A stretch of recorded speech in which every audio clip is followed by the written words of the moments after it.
श्री यमुना महारानी में जाकर के स्नान करना और वहीं पर बैठ करके भगवान का भजन प्रारंभ कर देना। आज ध्रुव जी महाराज वहां से चले हैं और मथुरा में आए हैं मधुवन नाम के स्थान पे और श्री यमुना महारानी में स्नान किया है। स्नान करके यमुना महारानी को दया आई है कि ये बालक अभी नन्हा सा बालक तपस्या के लिए आया है, तो आज यमुना अपने माँ का फर्ज निभा करके ध्रुव जी महाराज के लिए जो धाराओं में बहते हुए फल को चढ़ाता है, तो यमुना महारानी उन फल को अपनी तीखी तीखी धाराओं से उनको वे किनारे लगा देते हैं। यहाँ पर ध्रुव जी महाराज तपस्या कर रहे हैं, जब भी इसकी तपस्या खुलेगी, समाधि खुलेगी, ये फल खा लेगा और मेरा जल पान कर लेगा, मैं और क्या सेवा कर सकती हूँ इस बालक की। यमुना भी जो जिसके पास है अपने माँ का फर्ज निकाल। ध्रुव जी महाराज स्नान ध्यान करके और भगवान का भजन करने लगे हैं। कैसे भजन कर रहे हैं? जलपान करके प्रभु को पुकार रहे हैं। कैसे? हरे श्री कृष्ण गोविंद हरे मोर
महाराज इधर भगवान की तपस्या करने लगे। भगवान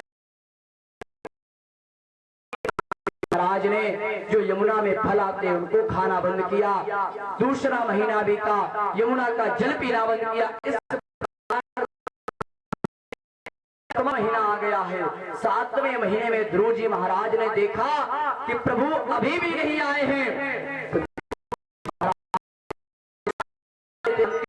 ध्रुव जी महाराज ने ऐसा प्राणायाम कराया कि अपनी श्वासों को भी अवरुद्ध कर दिया।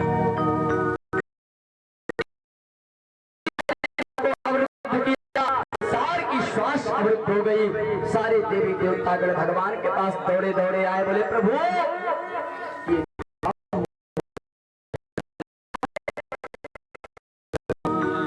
तो भगवान ने देखा नेत्र बंद करके कि क्या हुआ है। ये सब देवताएं क्यों कह रहे हैं कि श्वास बंद। भुवन में यमुना के किनारे आज मेरा एक भक्त मुझे पुकार रहा है,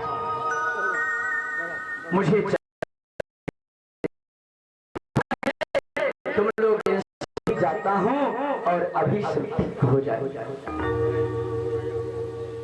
ध्रुव जी महाराज आकर के उनके सामने खड़े हो गए। सामने खड़े हैं और क्योंकि जो छवि सामने खड़ी है वही छवि गोविंद की ध्रुव जी महाराज अपने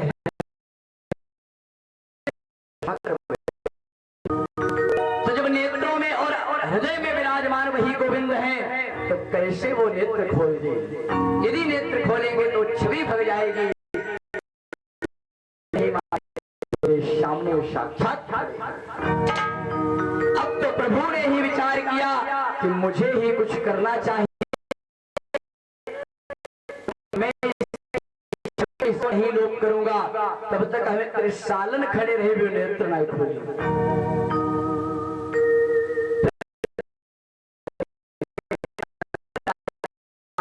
जैसे ही वह छवि गायब हुई मानो ध्रुव जी महाराज छटपटा के नेत्र खोले, तो जैसे ही ध्रुव जी के नेत्र खुले मानो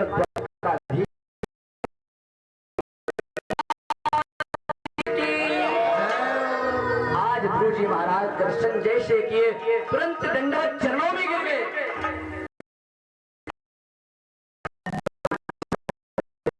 और करके खड़े।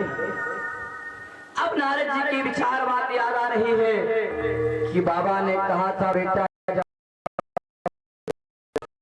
नहीं पढ़ा, यदि पढ़ा लिखा होता तो 2-4 श्लोक के स्तुति भी कर देता।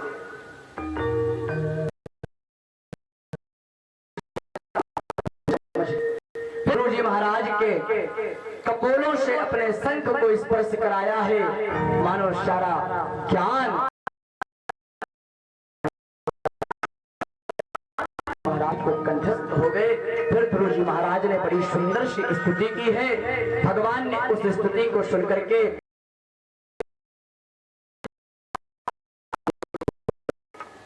हम तुम्हारी इस पूजा से प्रसन्न हैं और आज हम तुमको प्राप्त हुए, लेकिन हम तुम्हें कुछ वरदान देना चाहते हैं। महाराज ने कहा महाराज प्रभु भगवान यदि आपको मुझे वरदान देना है तो आप अपने चरणों में मुझे स्थान दे दो। कहा बेटा अवश्य दूंगा, तुमको स्थान मिलेगा चरणों में नहीं करके तुमको मेरे राजकाज का स्थान मिलेगा। अभी तुम्हारी इच्छा थी पिता की गोद में बैठने की, सिंहासन पे बैठने की, तो जाओ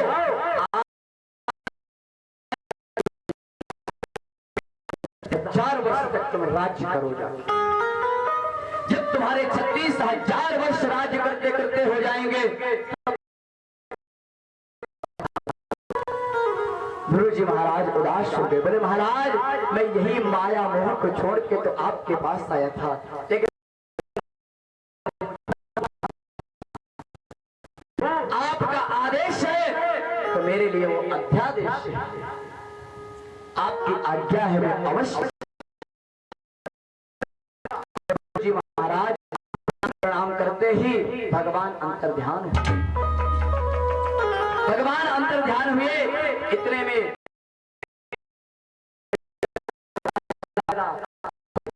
गई हैं और ढोल नगाड़े बजते हुए श्री ध्रुव जी महाराज का आज उसी वन से महलों की तरफ मोहल्ले में पुनः गाजे बाजे के साथ पालकी में बैठ करके भगवान का भजन करते हुए आ गए। क्यों?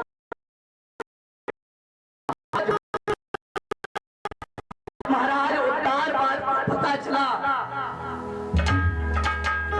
कि मेरा बेटा भगवान को प्राप्त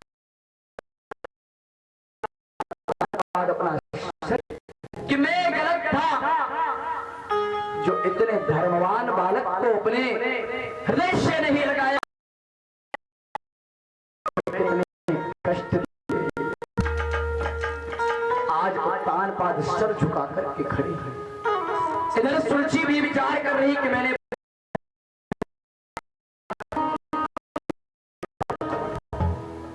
अरे पिता की ही गोद में बैठना चाहता था।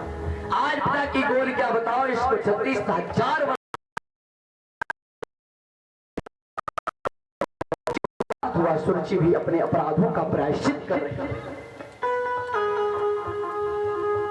अब तो भगवान महलों के पास पहुंचे हैं, सर्वप्रथम जाकर के मां सुरुचि को प्रणाम करते हैं। क्यों? क्योंकि मां सुरुचि ने ही पूजा करो। तो सर्वप्रथम मां के चरणों में प्रणाम किए, मां ने उठा लिया, हाथ जोड़ के बोली, बेटा मुझे क्षमा करना, मैं गलत थी, क्षमा करना। ध्रुव जी महाराज हृदय से लगाए, बोले मां अरे आप क्षमा क्यों मांग रही हो? आज मैं यदि इस भगवान से पिता की गोद में बैठा देती तो मैं पिता की ही गोद के लायक रह जाता, भगवान के दर्शन नहीं हो पाते। प्रभु के दर्शन तो हो गए हैं। आज मां ने भी आशीर्वाद दिया। एक दिन ऐसा आया कि इधर सुरुचि का बेटा उत्तम करने गया, युद्ध में सुरुचि के पुत्र को उत्तम को मार दिया। सुरुचि को पता चला, सुरुचि भी बचाने के लिए निकली, रास्ते में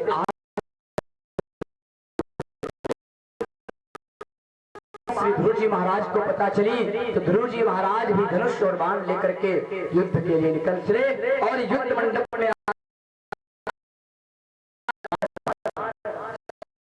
जब इनके बाबा श्री मनु महाराज ने देखा तो तुरंत आकर के धनुष बाण पकड़ लिया, बोले बेटा भजन की भगवान प्राप्त हुए, लेकिन अब ये पाप मत करो, तुमको इस राजकाज से क्या मतलब, तुम तो भगवान का भजन करो। ध्रुव जी महाराज वहीं पर तट पर जाकर के भगवान का भजन करते करते समय पूर्ण हो गया। आज भगवान स्वयं अपने पार्षदों के साथ जैसे उस विमान में बैठना चाहे, इतने में एक काला पुरुष आ गया। वह काला पुरुष कौन था? यमराज के भेजे हुए दूत। हम और आपको भी यमराज लेने आते हैं, मृत्यु आती है,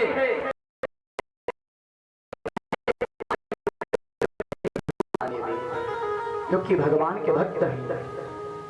जैसे ही मृत्यु आई, ध्रुव जी महाराज चढ़ने लगे, उस काले पुरुष ने कहा, महाराज मैं सर के ऊपर पैर रख करके आप इस विमान में चढ़ जाओ। धन्य है कि मृत्यु मेरे सर पे चढ़ती है और आज विमान में पधार रही है। इस प्रकार ध्रुव जी महाराज विमान में बैठ गए हैं और विमान ऊपर की ओर उठता। जैसे विमान आ गई, ध्रुव जी ने पार्षदों से कहा, भैया थोड़ा सा रोको, मां से तो मिल लूं। तो जैसे ही मां से मिलना चाहे, नीचे महाराज ने ऊपर नजर उठा करके देखा है कि एक विमान में उनकी बड़ी मां श्रुति बैठ करके जा रही हैं, दूर से ऐसे हाथ दिखा रही हैं।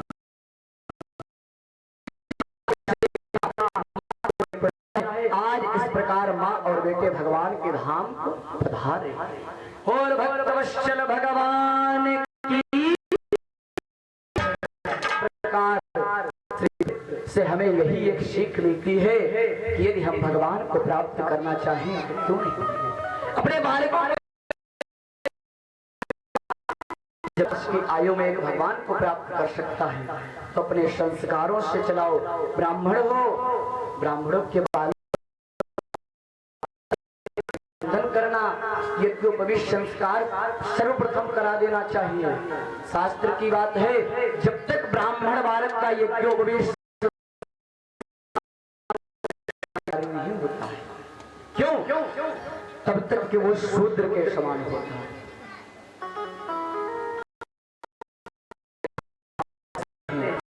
इसीलिए में 7 वर्ष या 5 वर्ष या 11 वर्ष की आयु तक यज्ञोपवीत हो ही जाता था और हमारा भी हो ही गया था 8 वर्ष की आयु।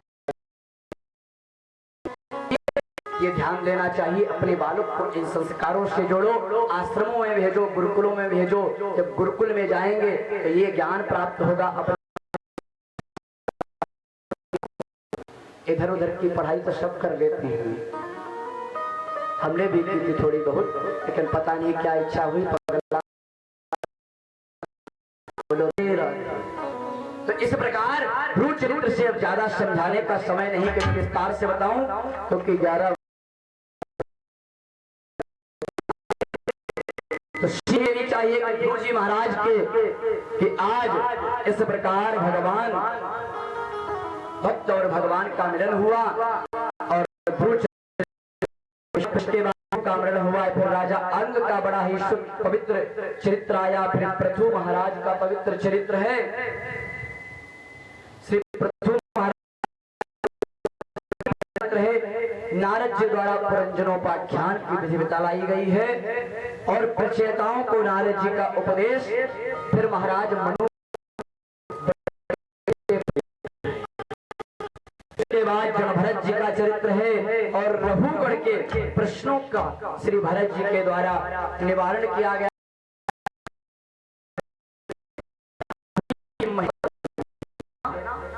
इसका भारत नाम कैसे पड़ा? भरत जी के द्वारा ही इस भारत भूमि का नाम पड़ा है भारत। तो इसकी भी महिमा बतलाई गई है। फिर नारद जी द्वारा उपदेश दक्षपुत्रों को दिया गया है। नारद द्वारा हिरण्यकश्यपु का संवाद है और पहला चरित्र आया है। बड़ा ही पावन चरित्र है, भक्त का चरित्र।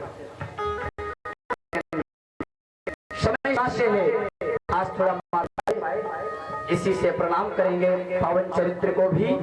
और यदि समय मिला मुझे तो मैं अवश्य प्रहलाद चरित्र सुनाऊंगा, क्योंकि भक्त का चरित्र हमको आपको मिली है और भक्तों के चरित्र श्रवण करने से हमें अवश्य सीख मिलती है। इसलिए और उसके बाद मनमंत्रों का वर्णन ग्राह के द्वारा गजेंद्र का भी मोक्ष हुआ है। भगवान की स्तुति एवं चरित्र में उद्धार किया गया। दुर्वासा ऋषि द्वारा सात देवताओं को और श्रीहीन होना देवताओं का भगवानों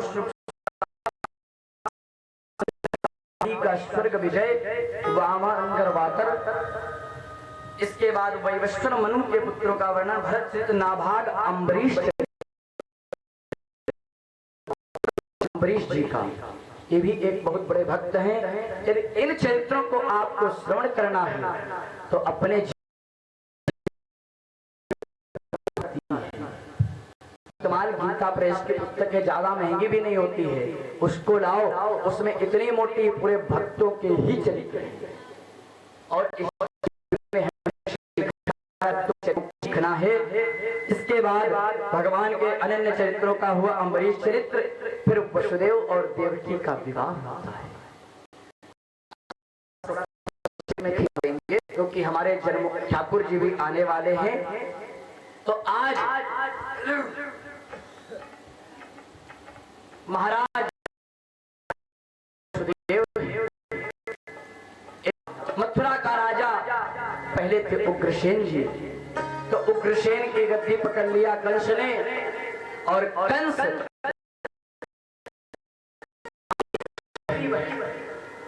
क्यों कर रहा विवाह?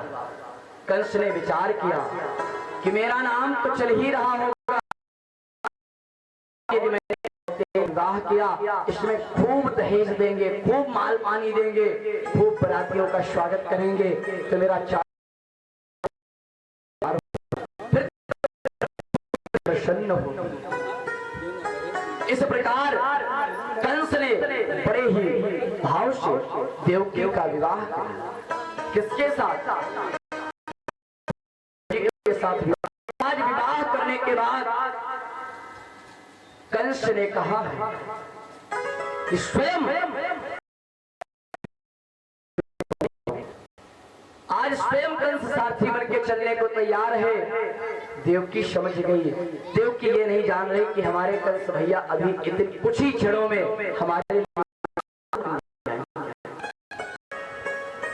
देवकी कंस को हृदय से लग गई और रोदन करने लगी कि भैया आज तेरी बहना जा रही है, भैया बहना तेरी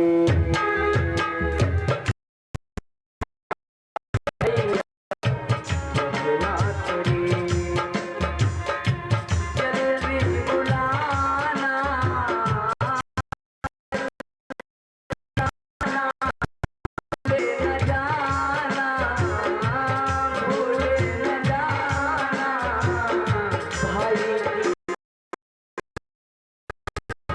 जाती है भैया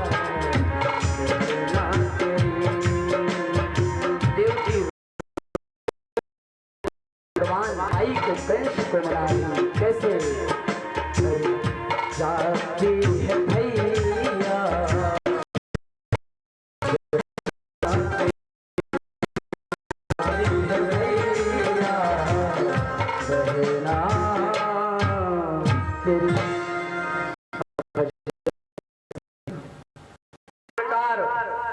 महाराज कंस अपनी बहन को स्वयं सारथी बन करके विदा करने जा रहे हैं।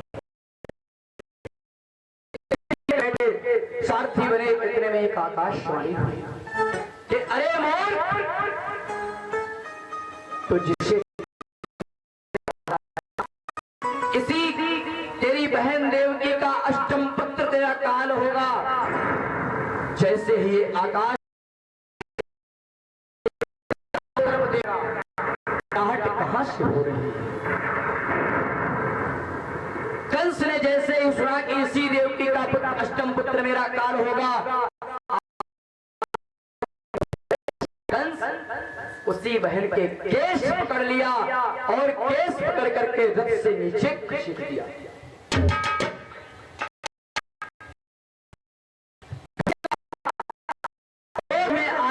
कंस निकाल करके तलवार प्रहार करने चला।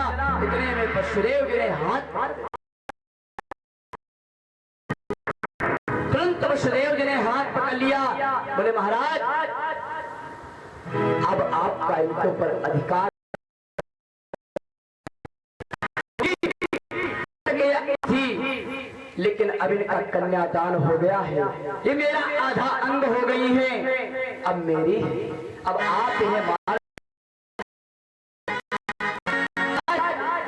आकाशवाणी हुई है, मैंने सुना है, मैं भी तो तुम्हारा काल ये देवकी नहीं है। अरे तुम्हारा उसका पुत्र होगा अष्टम ना। तो महाराज मैं आपको वचन दे रहा हूं, वचन दे रहा हूं कि आप मुझे जितने आपको लाकर देंगे। जब ये बात वसुदेव जी ने कही तो कंस ने कहा हाँ, लेकिन मेरी भी शर्त है कि अब तुम कहीं जाओगे नहीं, मेरे ही कारागृह में रहोगे। ठीक है, स्वीकार कर लिया और जाकर के आज कंस ने अपनी जेल में कारागृह में वसुदेव और देवकी को, इधर वसुदेव और देवकी कंस के कारागृह में बंद हैं। कुछ समय व्यतीत हुआ, एक पुत्र का जन्म।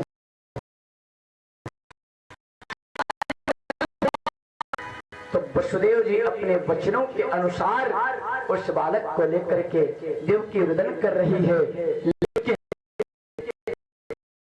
चाह रहे हैं कि मेरा बालक मेरे पास से जाए। लेकिन वचन के अनुसार आज उस बालक को गोद में लेकर के कंस आए।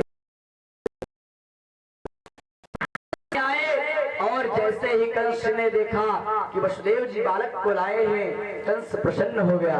बोले अपने के वचनों के सत्य हो, लाओ। तुरंत बालक को ले लिया और उस कोमल से बालक को देखकर कंस को आ गई। उसने विचार किया कि छोड़ो, इस बालक से मेरी क्या मृत्यु हो पाएगी।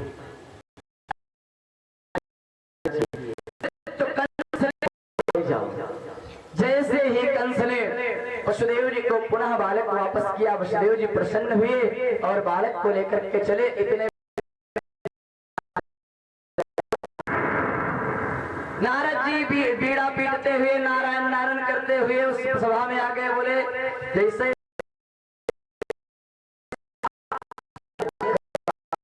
तुरंत उठ करके प्रणाम किया। बोले महाराज गुरुदेव स्वागत है आपका। तो नारद जी कहे स्वागत तुमने बहुत बड़ी गलती कर दी। बोले महाराज क्या गलती कर दी? बोले गलती ये कर दी,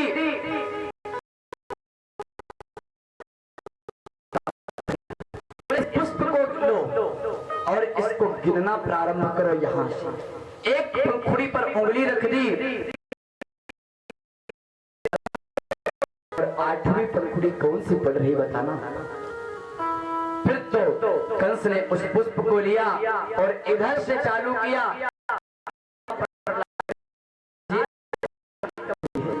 नारद जी ने दिमाग फेर दिया, बोले अच्छा ये अष्टम पंखुड़ी है 8वीं, अब यहां से चालू करो, इधर को लाओ।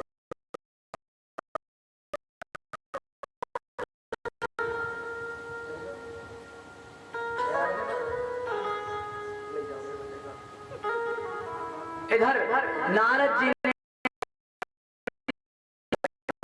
डिस्टर्ब हो गया। बोले हाँ बाबा ये बात तो सही कर रहे हो, यदि इधर से गिनेंगे तो 8वीं ये पड़ रही है, और यदि इधर तो नारद जी ने कहा तुमने बहुत बड़ा अपराध किया, तुमने उस बालक को भेज दिया है ना कहीं। नारद जी कोई हत्या नहीं करवाना चाह रहे, वो भी अपनी लाइन पर ठीक हैं। वो क्यों? क्योंकि वो भी चाह रहे कि इस दुष्ट से मुक्ति मिल जाए। फिर तो कंस की मति भ्रमित हुई और नारद जी वहां से नारायण नारायण हमको चले, क्योंकि हम 2.5 घड़ी ज्यादा रुकेंगे भी नहीं यहाँ। नारद जी तो वहां से गए, कंस भ्रमित हुआ, तुरंत अपने सैनिकों को भेज करके देव के हाथ और एक शिला पर उस पुत्र को धड़ाम से पटक दिया।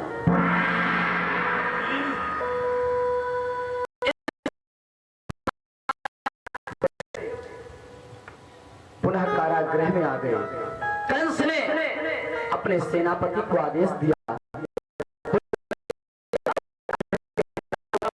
हजारों सैनिक लगा दिए जाए कि कभी भी कहीं से कोई भी इसमें आ ना सके, और ना ये दोनों कहीं। जब ऐसे पाबंद लगा दिए, अब तो बंदी गृह सब इधर उधर, चारों तरफ हर दरवाजे पे सैनिक खड़े हैं।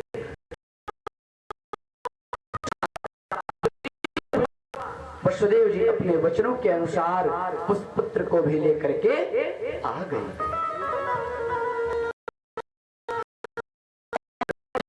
आए वसुदेव जी, कंस ने देखा अब तो कंस को दया नहीं आ रही,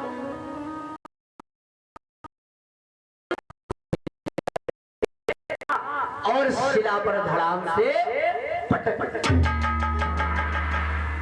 इस प्रकार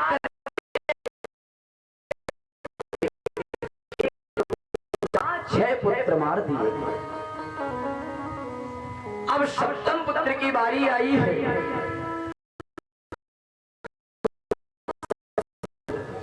कि अब हमारे जीवन में 2 ही काल हैं, ये 7वां होगा तो या तो 8। तो अब हमें छोड़ना नहीं चाहिए, और अपने मंत्रिमंडल सबको आदेश दे दिया कि कोई भी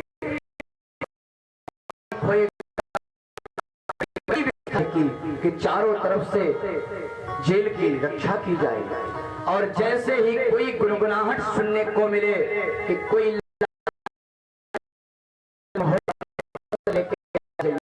क्योंकि मेरा काल हो गो। अब तो भगवान इधर 7वें पुत्र का भी जन्म हुआ। पुत्र को लेकर के भी कंस की सभा में पहुंच गए, और जैसे ही कंस को भी मार दिया, अब आई हमारे गोविंद की बारी।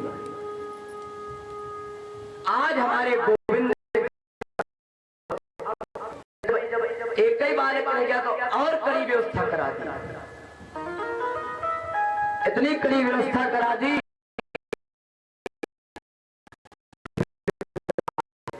लेकिन भैया जब भगवान की लीला होती है तो किसी का कोई बाल बांका नहीं कर। आज प्रभु का समय आया और भगवान का जब जन्म हुआ है जेल में, तो ऐसा समय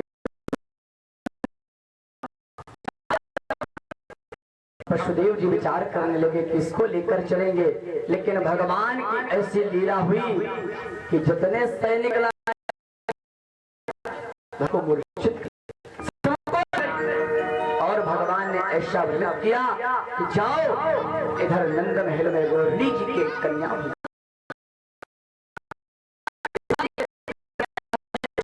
और हमको वहां पर पहुंचा दो। ऐसा भगवान ने वसुदेव जी के हृदय में डाला। अब तो प्रभु सारे सारी वसुदेव जी की बीड़ियां अपने आप से टूट गई और चारों को एक भनक भी ना लगे कि कौन कहां क्या हुआ है। अब तो वसुदेव जी ने गोविंद को लेकर के और क्या कह रहे हैं कि बेटा, जिसके भी बेटा हो मैं भी तेरा बाप। गोविंद किलकिला के छोटे छोटे नन्हे मुख से हंसे, पर आप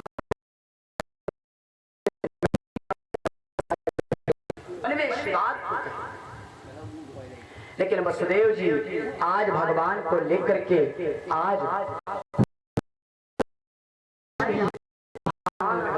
और लेकर के वसुदेव जी इधर गोविंद को डलिया में लेकर के चले हैं और क्या